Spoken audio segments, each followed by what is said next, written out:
તો તમને બધાને તો ખબર જ છે કે હું ગઈ હતી 3 દિવસની ટ્રીપ પર અને તેના વ્લોગ હવે મેં એક એક કરીને મૂકીશ. તો હવે 3 દિવસ મસ્ત મસ્ત ધામ જોઈ લેવું મારી સાથે.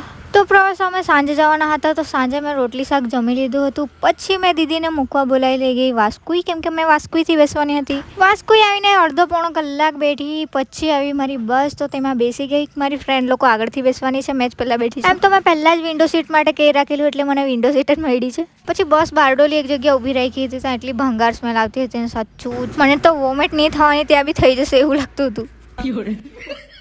પછી તો બસ જેમ જેમ આગળ જતી હતી તેમ તેમ મને ઊંઘ આવતી હતી, તો મેં તો સૂઈ ગયેલી હતી. પછી રાત્રે 12-1 વાગે એક હોટલે ઊભી રાખી બસ, તો અમે બી ઉઠી ગયા.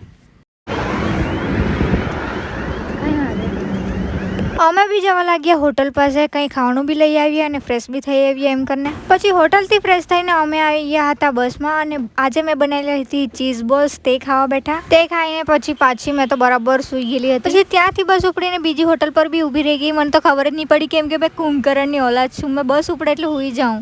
તો ખુશ્બુ લોકો ગયા આઈસ્ક્રીમ લેવા માટે, તો મેં મારા માટે જીરા મંગાવી હતી, પણ બહુ ભંગાર લાગી મને. બસમાં મારા 3 દિવસ ઊંઘતા ઊંઘતા જ જવાના છે સાચું જ, કેમ કે હું ઊંઘી જ રહું છું. અને એકવાર હું પાછી ઊંઘીને ક્યારે સારંગપુર આવી ગયું ને ક્યારે સવાર પડી ગઈ ને તે જ ખબર નહીં પડી મને તો સાચું જ.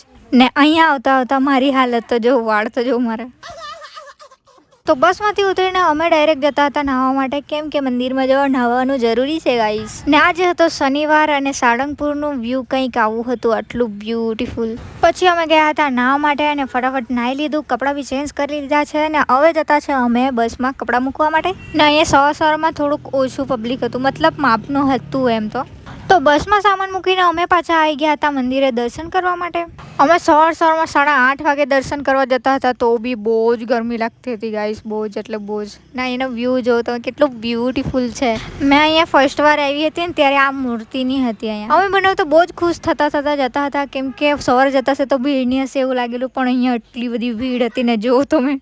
અમે વિચારતા નહીં હતા એટલી લાઈન હતી અહીંયા. અમારામાં એટલી એનર્જી નહીં હતી કે આટલી લાઈનમાં ઊભી રહીને અમે દર્શન કરી શકીએ. પણ એટલી જ વારમાં એક દ્વાર ખુલ્યો જે થોડીક જ વાર માટે ખુલે છે, તો અમે જલ્દી ગયા દર્શન કરવા માટે. અમારું નસીબ સારું હતું કે દર્શન કરવા માટે ખુદ ભગવાને અમને બોલાવ્યા. ત્યાં બી ભીડ તો બહુ જ હતી, પણ અમે જેમ તેમ કરીને અંદર ગયા અને જે મૂર્તિને દર્શન થયા છે ને તમને બી બતાવું 1 મિનિટ.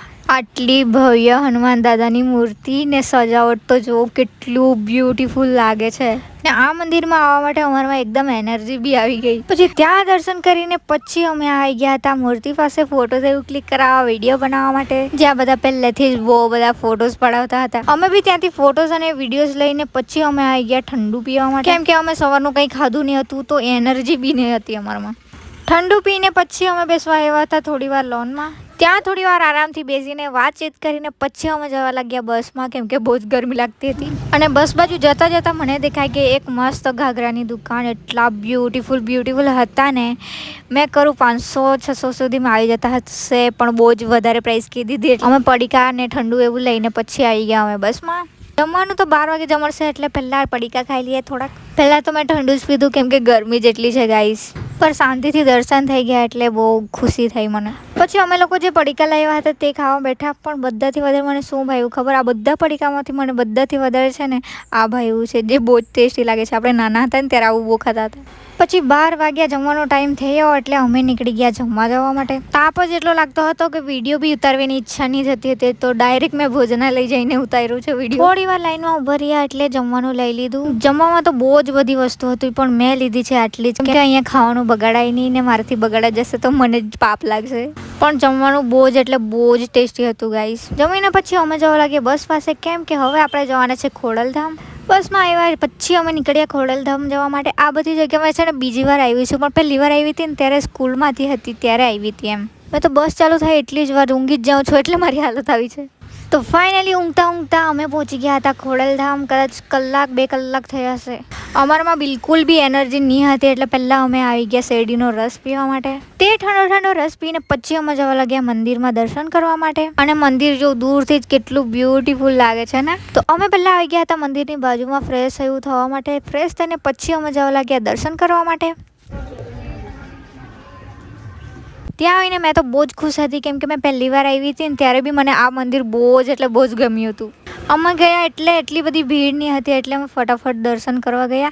દર્શન કરે ત્યાં વિડીયો શૂટિંગ નહીં કરવા દે એટલે તમને મેં દર્શન નહીં કરાવી શકી, પણ તમે એકવાર દર્શન કરવા જરૂર જશો. માતાની મસ્ત મૂર્તિ છે ત્યાં ને મંદિર ચારે બાજુથી એટલું બ્યુટીફુલ છે ને તમે જોવો ખાલી. પછી ત્યાંથી દર્શન કરીને અમે જતા હતા બહાર અને બહાર જતાં જતાં અમને જોવા મળી ગયું મતલબ કંઈ શોભાયાત્રા જેવું હતું. પછી અમે આવી ગયા ઠંડુ લેવા માટે. ત્યાંથી મસ્ત ફ્રૂટી લઈ લીધી.